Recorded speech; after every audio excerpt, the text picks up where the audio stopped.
بسم الله الرحمن الرحيم ولله. Welcome to EduPark Learning Hub. Today's our topic is HCF and LCM. We have chosen this topic because many of our students got confused while dealing with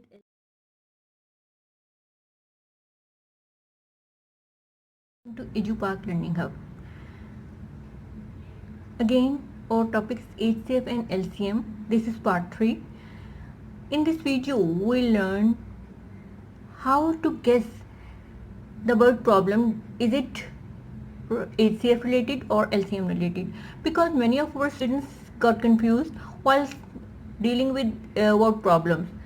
They are unable to understand that whether we are to find HCF or LCM. So here in this video, we'll learn tricks how to identify the word problem related to HCF or LCM. Here is a question that two lighthouses flash their lights every 20 seconds and 30 seconds. Given that they flash together at 8 p.m. when will they next flash together?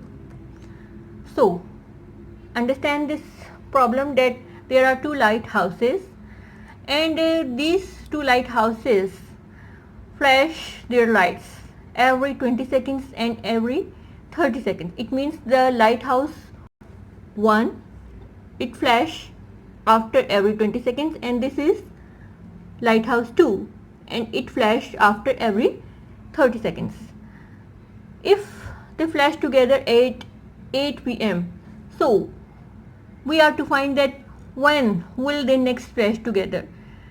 It is difficult to understand for students that what we are to find HCF or we are to find LCM. Now, before going on solution, first of all, understand the problem again.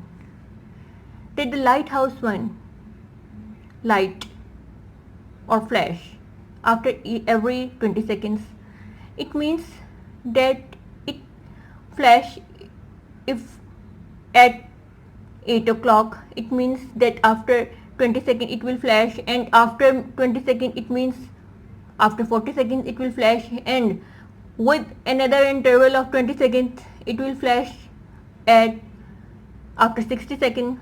Now similarly, the lighthouse 2, it flash after every 30 seconds. It means it will flash after 60 seconds and it will flash after 90 seconds. It means there is an interval of 30 seconds each time. Now we have to find that if they have flashed at 8 o'clock, so when will they be next flash together? The confusion is just that what we are to do, whether we are to find LCM or HCF, because we know how to find. We have learned in our previous video that how using prime factorization we can calculate or find the LCM or HCF. Here is hint. If you remember in our first video what we have learned that if numbers are multiple, then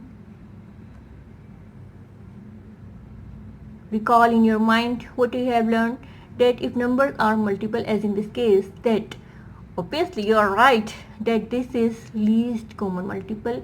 We are to find LCM because here we are dealing with multiples of 20 and dealing with multiples of 30. So we are to find the least common multiple.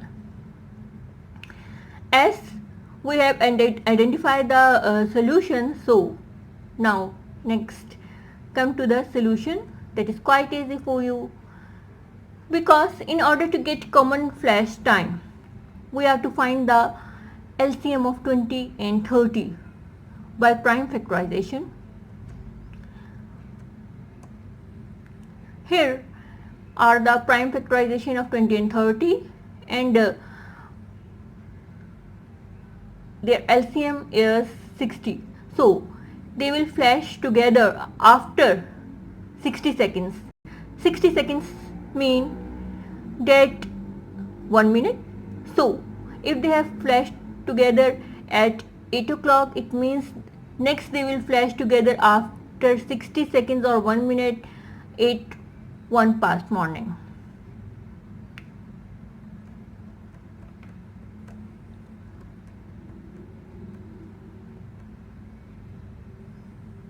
Now come to another example.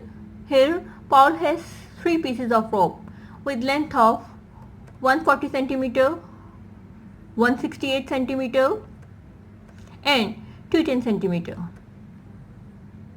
Now what is the greatest possible length of each of smaller pieces? How many of the smaller pieces of rope of equal length can he get? Having understanding of question, what you have to do? You can see that there are 3 numbers, 140, 168 and 210. And what you are going to do? You are making them small. You are cutting them into pieces. So what do you think what you have to do? As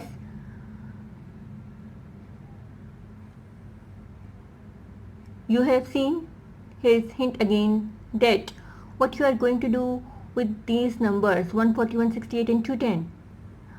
Are you going to multiply them or are you going to divide them? Obviously it is clear from the question that you are cutting the 3 pieces of ropes into multi pieces. It means you are dividing this number, and if you are dividing this number, is this multiple or factor? Calling your mind? Yes, you are absolutely right that we are dealing with factors. So if we are dealing with factors, we are making things small. So we have to find the highest common factor. It is the A part of the question, that what is the greatest possible length of each of the smaller pieces of rope. Now if we have identified the question, next come to the solution. That is quite easy because we have learned in our previous video how to find HCF. Now in order to cut 3 pieces of rope into smaller pieces of equal length with no remainders, let's find the HCF of 3 numbers that are 140, 168 and 210 by prime factorization. The prime factors of 140 are here and prime factors of 160 are these, and next the prime factors of 210 can be seen on the screen. The HCF is product of common factor. Here you can see that here you have 2 common factors of these 3 numbers. One factor is common, that is 2, and the other common factor is 7. So by multiplying these 2 factors, we can calculate the HCF, that is 14. It means that the greatest possible length of each of the smaller pieces of rope is 14 centimeter. Quite easy. Now we have to solve the second part of the question, that is how many of the smaller pieces of rope of equal length can he get. Now in order to find the smaller pieces of rope of equal length he can get, we will first find the pieces of each rope into which it cut. Here are 3 pieces of rope. If we cut the first rope, that is 140 centimeter of length, into smaller pieces, how many pieces we will get?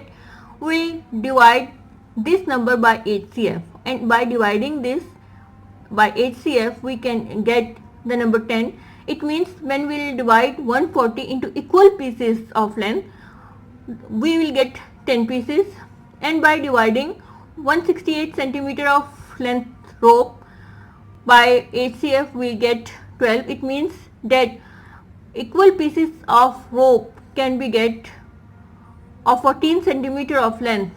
The number is 12. And next, if we divide the rope of 210 centimeter into small pieces, how many pieces will we get? Obviously the piece of the length of one piece is 14 centimeter. So how many pieces will be there? Obviously we will divide 210 by 14 because the length of each piece is 14 centimeter. So how many pieces would be there? We will divide by 14. Now here are 10 pieces of 140 centimeter of rope, 12 pieces of 168 centimeter of rope, and 15 pieces of 210 centimeter of rope. Now by adding all these 10 plus 12 plus 15 we get 37. It means the total number of pieces of all three ropes, equal pieces, would be 37. Thank you so much.